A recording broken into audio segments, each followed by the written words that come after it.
आऊज़ुबिल्लाहि मिनश्शैतानिर्रजीम बिस्मिल्लाहिर्रहमानिर्रहीम। शुरू करती हूँ अल्लाह ताला के बबरकत नाम से जो बड़ा मेहरबान और नहायत रहम करने वाला है।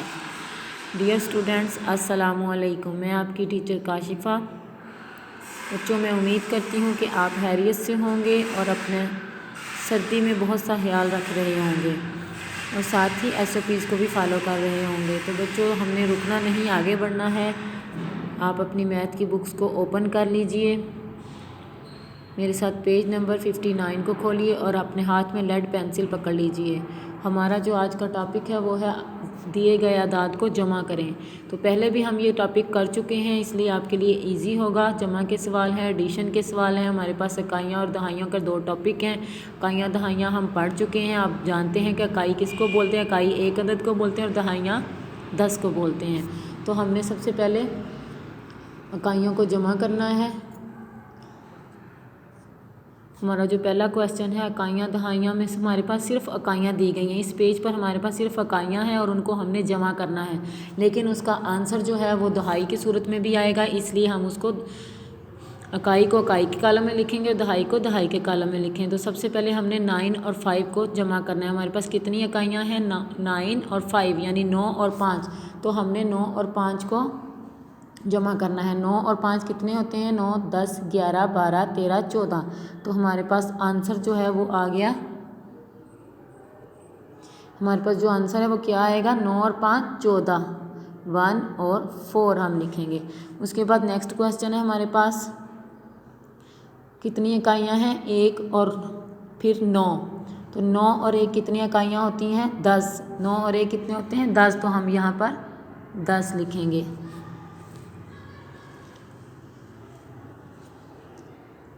अब आप मेरे साथ नेक्स्ट क्वेश्चन करेंगे। हमारे पास जो इकाइयाँ हैं वो हैं 7 और फिर 4।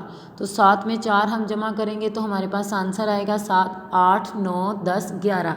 तो हम यहाँ पर 11 लिखेंगे, यहाँ पर हम 10 लिखेंगे और यहाँ पर हम 14 लिखेंगे, 14। उससे नेक्स्ट लाइन में हम आते हैं तो हमारे पास क्वेश्चन है 9 इकाइयाँ हैं और फिर 2 इकाइयाँ हैं। 9 और 2 को हम जमा करेंगे तो हमारे पास आंसर क्या आएगा? 10, 11। 9 और 2 11। तो हम 1 को दहाई के कॉलम में लिखेंगे और 1 को हम इकाई के कॉलम में लिखेंगे, क्योंकि हमारे पास इकाइयाँ 11 हो गई हैं। तो इट मीन्स कि 1 हमारे पास दहाई है और 1 इकाई है। अगले क्वेश्चन पे हम जाते हैं तो हमारे पास कितनी इकाइयाँ हैं? 9 और फिर 3। 9 और 3 को हम जमा करें तो 10, 11, 12। तो हमारे पास 12 का आंसर आता है। तो 12 में से 1 जो है वो दहाई के कॉलम में लिखेंगे और 2 को हम इकाई के कॉलम में लिखेंगे, क्योंकि 1 दहाई है और 2 इकाइयाँ हैं। आगे हमारा अगला क्वेश्चन है, हमारे पास 6 इकाइयाँ हैं और 7 इकाइयाँ हैं। तो हम 6 और 7 को जमा करेंगे तो हमारा जो आंसर आएगा उसको हम बुक पर लिखेंगे। 7 और 6, 8, 9, 10, 11, 12 और ये 13। तो 13 में से बच्चों हम 1 को कहाँ लिखेंगे? दहाई के कॉलम में, और 3 को हम लिखेंगे इकाई के कॉलम में। इसी तरह अगले क्वेश्चन पे आ जाए। हमारे पास 2 इकाइयाँ हैं 8 और 8। 8 और 8 को हम जमा करें तो बच्चों क्या आंसर आता है? 16। तो 16 में से हम 1 को कहाँ लिखेंगे? दहाई के कॉलम में, और 6 को इकाई के कॉलम में लिखेंगे। उम्मीद करती हूँ आप सब बुक्स के ऊपर मेरे साथ ये काम लिख रहे होंगे।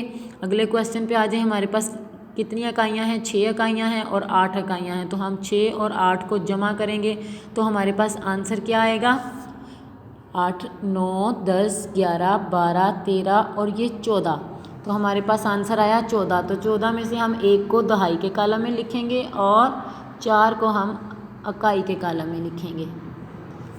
उम्मीद करती हूँ आप लोग समझ आ रही होगी। नेक्स्ट क्वेश्चन है हमारे पास 6 इकाइयाँ हैं और फिर 4 इकाइयाँ हैं और हमने इनको जमा करना है। 6 और 4 बच्चों कितने होती हैं? 10। तो 10 में से हम इसको 1 को दहाई के कॉलम में लिखेंगे और 0 को हम इकाई के कॉलम में लिखेंगे। इसी तरह अगला क्वेश्चन है 7 इकाइयाँ हैं और 8 इकाइयाँ हैं।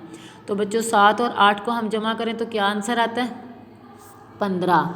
तो 15 में से हम 1 को दहाई के कॉलम में लिखेंगे और 5 को हम इकाई के कॉलम में लिखेंगे।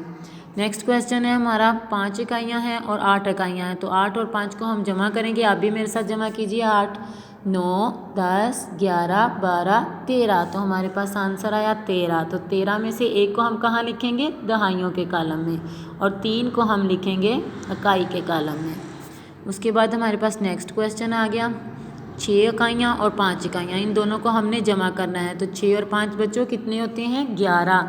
11 में से हम एक को दहाई के कॉलम में लिखेंगे और एक को इकाई के कॉलम में लिखेंगे। उम्मीद करती हूँ आप लोगों ने अपनी बुक्स पर ये लिख लिया होगा। अब मेरे साथ नेक्स्ट पेज पर जाइए। इसमें भी यही तरीका आपको समझाया गया है कि क्वेश्चन है 15 और 7 का मजमुआ मालूम करें। तो बच्चों सबसे पहले हमने क्या करना है, हम इसको ब्लॉक्स की सूरत में समझते हैं। हमारे पास 5 ब्लॉक हैं, 15 ब्लॉक्स हैं, यानी 10 ब्लॉक्स का एक सेट है वो दहाइयों में हम लिखेंगे और 5 ब्लॉक्स जो हैं वो हमारे पास इकाइयों में हैं। उसके बाद 7 ब्लॉक्स हम और जमा करेंगे, 7 इकाइयाँ हमारे पास और आ गई। तो सबसे पहले बच्चों हमने इकाइयों को जमा करना है, यानी 5 ब्लॉक्स में हमने 7 ब्लॉक्स को जमा करना है। 5 और 7 कितने हो गए 12। तो 12 का बच्चों हम 2 जो है वो इकाई के कॉलम में लिखेंगे, 12 के 2 को हम इकाई के कॉलम में लिखेंगे, जो एक जो उसका है उसको हम हासिल के तौर पर दहाई के कॉलम में लिखेंगे। ठीक है बच्चों, आपको समझ आ गई। उसका आंसर हम नीचे नहीं लिखेंगे, हम उसको दहाई के कॉलम में लिखेंगे हासिल के तौर पर। ठीक है, 5 इकाइयाँ जमा 7 इकाइयाँ इज़ इक्वल टू किसके बराबर है, यानी कि 12 इकाइयाँ हैं। 5 इकाइयों में 7 इकाइयों को हम जमा करेंगे तो 12 आंसर आएगा। तो 12 इकाइयाँ जो हैं वो बराबर हैं 2 इकाइयों के और 1 दहाई के, यानी 12 जो आंसर है हमारा वो उसमें 2 इकाइयाँ हैं और 1 दहाई है।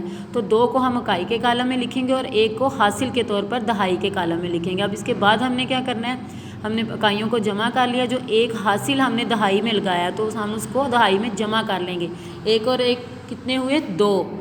तो हमारे पास जो आंसर आ गया वो है 22। उम्मीद करती हूँ आपको समझ आ गई होगी। इसके बाद बच्चों हमारा नेक्स्ट जो पेज है वो 61 है। इसमें दिए गए अदाद को जमा करें। ये उसी तरीके से आपने इसको सॉल्व करना है अपनी कॉपीज़ पे। ये आपकी होम असाइनमेंट है। आपने सबसे पहले इकाइयों को जमा करना है, उसमें जो आंसर आएगा उसमें इकाई को आप इकाई के कॉलम में लिखेंगे, जो दहाई होगी उसको हासिल के तौर पर आप दहाई के कॉलम में लिखेंगे और उसको दहाई में जमा करके उसका आंसर लिखेंगे। ये आपकी होम असाइनमेंट है। आपने इसको अच्छे से अपनी कॉपीज़ के ऊपर नोट करना है और इसकी प्रैक्टिस करनी है। इसी के साथ अपने आज के लेक्चर का अख्ताम करती हूँ। अपनी दुआओं में याद रखिएगा, अपना बहुत सा ख्याल रखिएगा। अल्लाह हाफिज़, टेक केयर, बाय बाय।